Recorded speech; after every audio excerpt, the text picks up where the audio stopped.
اور عورت کے لیے ضروری یہ ہے کہ وہ حیض و نفاس سے خالی ہو، اس کے مخصوص ایام ہوں گے تو وہ روزہ نہیں رکھ سکتی ہے۔ اور اسی طرح سے بچے کی ولادت کے بعد جو خون جاری ہوتا ہے اس کو نفاس کہتے ہیں، تو جب تک وہ ایام جاری ہیں تو وہ نماز اور روزہ نہیں رکھے گی، نماز بھی نہیں پڑھے گی، روزہ بھی نہیں رکھ سکتی۔ ہاں، ان پر ان مخصوص ایام کی نمازوں کی قضا نہیں ہے، کیونکہ اس میں ان کے لیے مشقت ہے کہ ہر 20 دن کے بعد 10 دن مخصوص ایام ہے تو 10 دن کی 50 نمازیں، تو جیسے ہی پاک ہو تو 50 نمازوں کو تو قضا کرے تو اس کے لیے مشقت ہو جائے گی، تو اللہ تعالیٰ نے معاف رکھا۔ لیکن رمضان کے روزے رکھنا لازم اور ضروری ہیں۔ اب یہ ہماری بہنیں اپنا حساب کر لیں کہ کتنے سال کے رمضان کے روزے انہوں نے جمع کر رکھے ہیں اور وہ ایسے ہی دنیا سے رخصت ہو جاتی ہیں، حالانکہ ان کے پاس اتنا وقت ہوتا ہے، وہ آرام سے سردی کے دنوں میں جب اتنی فیلنگ نہیں ہوتی ہے بندہ روزہ رکھ سکتا ہے۔ تو یہ قرض ہے، یہ فرض ہے، یہ ادا کرنا ضروری ہے۔ اور میں بارہا ذکر کر چکا ہوں کہ ہماری بہنیں جو ہیں اس بارے میں زیادہ ذرا شوق رکھتی ہیں کہ نفل روزے رکھے جائیں، تو بڑے دن وغیرہ آئیں گے تو یہ روزے رکھ رہی ہوں گی،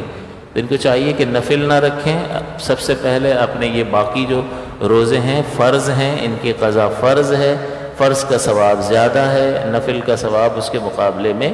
کم ہے۔ یہ بار بار اس لیے ذکر کیا جاتا ہے کہ ہمارے بھائی بھی سنیں اور ان پر لازم ہے کہ اپنی خواتین سے اس پر عمل کروائیں،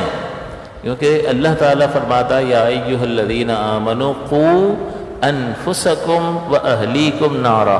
اے ایمان والو اپنے آپ کو اور اپنے گھر والوں کو اس آگ سے بچاؤ جس کا ایندھن آدمی اور پتھر ہیں، وقودھا الناس والحجارہ۔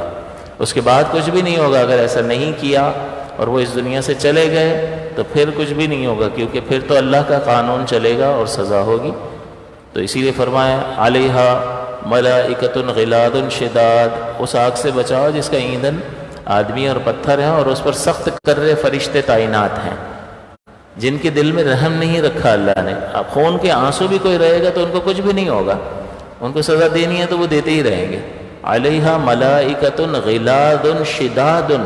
یہ فرشتوں کی صفت ذکر کی اللہ تعالیٰ نے، غلاظ اور شداد، سخت کرے فرشتے تعینات ہیں، سنیں گے ہی نہیں۔ لا یعصون اللہ ما امرہم، وہ اللہ کی نافرمانی کرتے ہی نہیں ہیں، وہ نافرمانی نہیں کرتے جو اللہ نے انہیں حکم دیا۔ وَيَفْعَلُونَ مَا يُؤْمَرُونَ، اور وہ کرتے ہیں وہی جس کا انہیں حکم دیا جاتا ہے۔ تو کسی کو پکڑنے کا حکم اس طرف سے ہوگا تو کوئی چھڑا نہیں سکے گا اور انہوں نے چھوڑنا نہیں ہے۔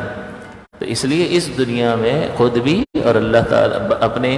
بچوں، اپنے گھر والوں، اپنی بیوی کو اللہ کی فرما برداری کروا کر اپنے آپ کو اور اپنے گھر والوں کو جہنم کی آگ سے بچانا چاہیے۔